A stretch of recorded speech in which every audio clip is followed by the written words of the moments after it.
హోతవ్యం త్వం పావకాంతస్తు హోత్రం హోతాచత్వం పావకోసి త్వమేవ ఉద్దేశ్యత్వం సిద్ధిరస్యత్వమేవ త్వత్తః కించిత్ నాణ్యదత్రాస్తి దేవా. అత్యంత పవిత్రమైనటువంటి ఈ మార్గశిర మాసంలో శుభోదయ వేళలో దేవదేవుడైనటువంటి శ్రీమన్నారాయణుణ్ణి, కలియుగ ప్రత్యక్ష దైవమైనటువంటి శ్రీ వెంకటేశ్వర స్వామి వారిని పరిపరి విధాలుగా శరణాగతి చేస్తూ ఉత్తమమైన ఈ మార్గశిర మాస శుభోదయ సమయాన్ని మనం చరితార్థం చేసుకుంటూ ఉన్నాం. ఈ మార్గశిర మాసంలో మనందరి యొక్క ప్రధానమైనటువంటి కర్తవ్యం గోవిందుణ్ణి గొప్పగా శరణాగతి చేయడం. గోవిందుడి యొక్క శరణాగతి మాత్రమే మనలందరినీ కూడా చాలా గొప్పగా రక్షిస్తుంది అనడంలో ఏమాత్రం కూడా సందేహము లేనే లేదు. అందుకే గోవిందుడి యొక్క అనుగ్రహం ఎలా ఉంటుంది అంటే, మనము ఏ కార్యము చేసినా కూడా సర్వము తానై ఉంటాడు గోవిందుడు. ఉదాహరణకి ఒక గొప్ప యజ్ఞము చేస్తే హోతవ్యంత్వం పావకాంతస్తు హోత్రం, ఆ యజ్ఞాన్ని చేసేటువంటి ప్రధాన యజమాని తానే అయి ఉంటాడు. యజ్ఞాన్ని చేయిస్తూ ఉన్నటువంటి ఆచార్యుడు తానే, ఋత్విక్కు తానే, పరిచారకుడు తానే. ఆ హోమములో వాడుతున్నటువంటి హోమ ద్రవ్యము తానే.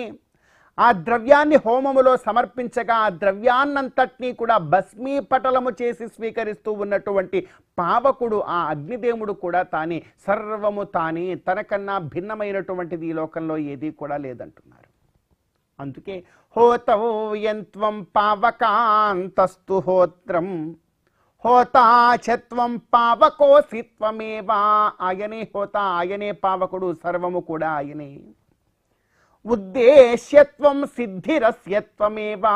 నువ్వేదైనా ఒక కార్యం చేస్తూ ఉంటే, ఒక యజ్ఞమే చేస్తే, ఇందుకోసము నేను ఈ యజ్ఞాన్ని చేస్తూ ఉన్నాను అనేటువంటి ఉద్దేశ్యం ఏదైతే ఉంటుందో ఆ ఉద్దేశ్యము కూడా భగవంతుడే.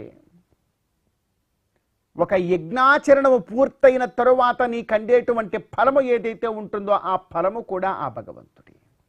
అందుకే ఉద్దేశ్యత్వం సిద్ధిరస్యత్వమేవ త్వత్తః కించిత్ నాణ్యదత్రాస్తి దేవా. అందుకే పెద్దలు అంటున్నారు, త్వత్తః కించిత్ నాణ్యత్ అత్ర అస్తి దేవ.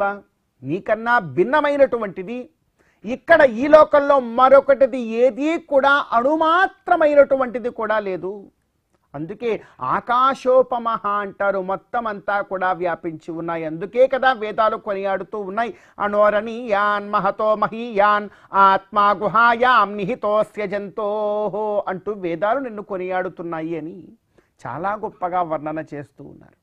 ఈ వర్ణనలో దాగి ఉండేటువంటి భగవత్ తత్వాన్ని మనం పట్టుకొని ఈ మార్గశిర మాసంలో భక్తి ప్రపత్తులతో కనుక ఆ గోవిందుణ్ణి ఆరాధించినట్లయితే చక్కనైనటువంటి ఫలాల్ని మనందరం కూడా పొందవచ్చును.